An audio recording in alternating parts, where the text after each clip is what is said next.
baby. This is our bedtime story. Diba? Yes. Yes. You always happy to listen to the story.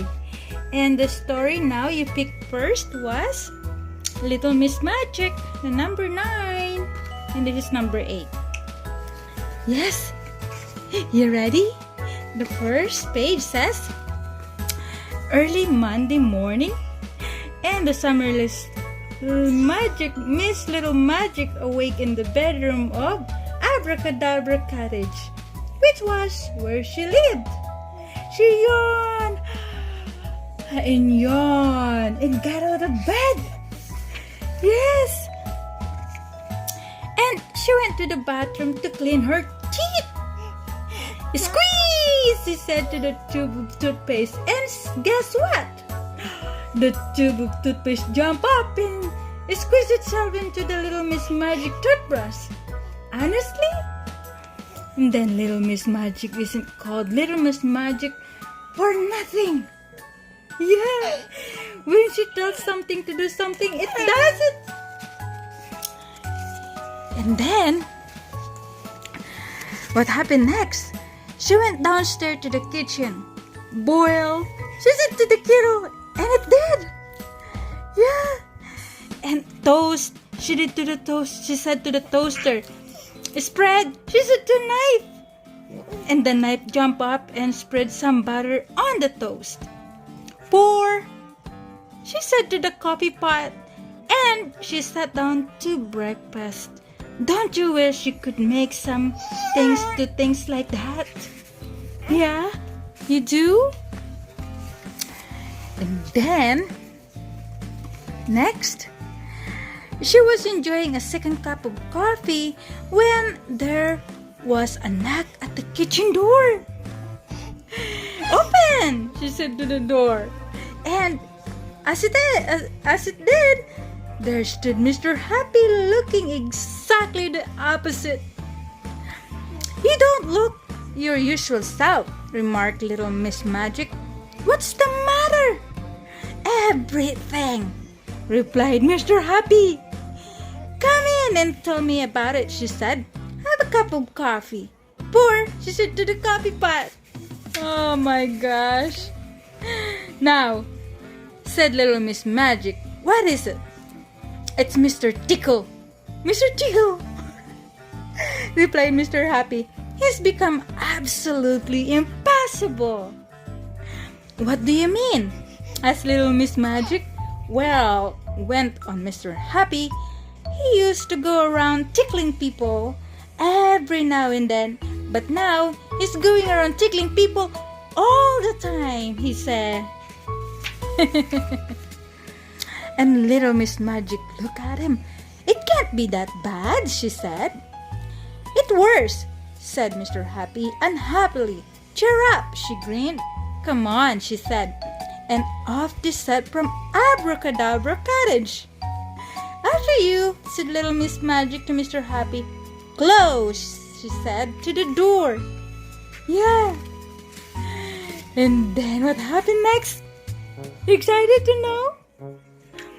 Mr. Tickle was in full cry. What a Monday morning he was having.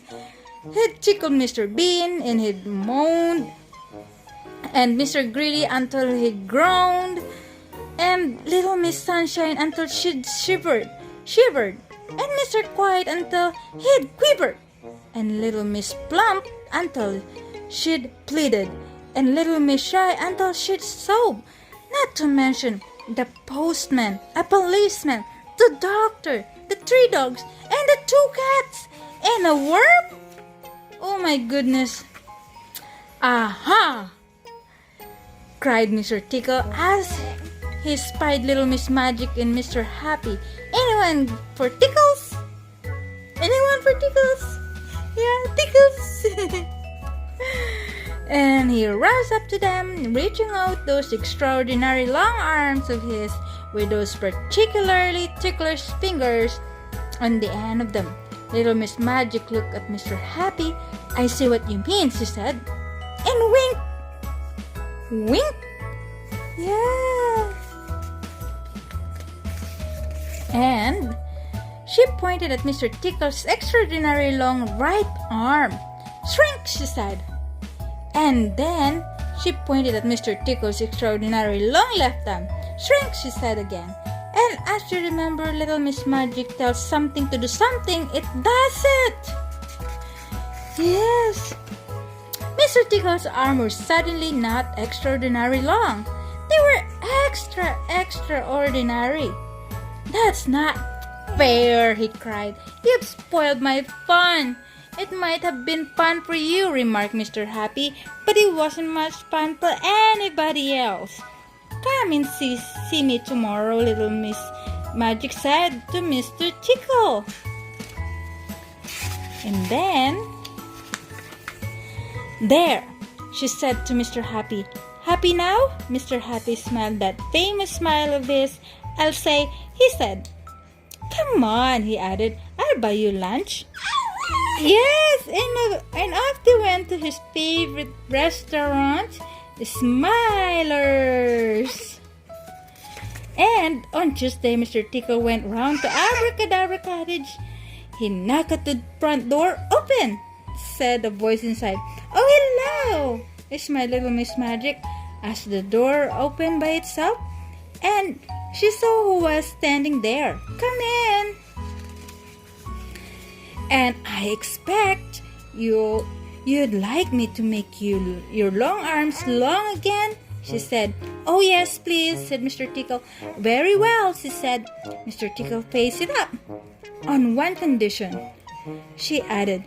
His face fell. "You are only allowed 1 tickle a day." "1 tickle a day? That's it?" said Mr. Tickle. "That's not much." "Promise," said little Miss Magic. Mr. Tickle say, "Promise," he said. "And grow," said little Miss Magic. And both Mr. Tickle's arms grew back in the original long length. "Now, don't forget," she reminded him. 1 tickle a day, or else," she added. Mr. Tickle went out through the door. "Goodbye," she said to him. "Shut that," she said to the door.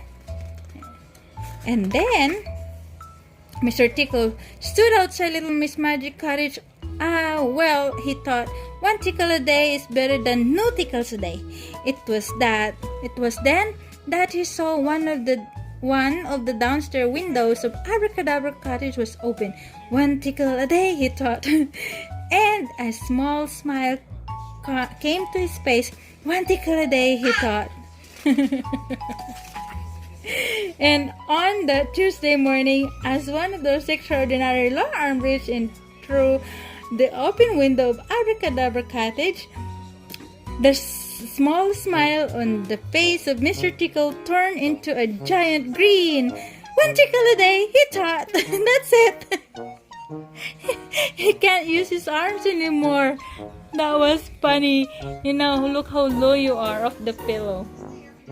Yes, baby. A nice funny story all the time. Yeah, kiss na. Kiss, mommy. Love you. Love you, baby. Nice story. Yeah. We're gonna go good night. Go, boo, boo. Yes. Yes.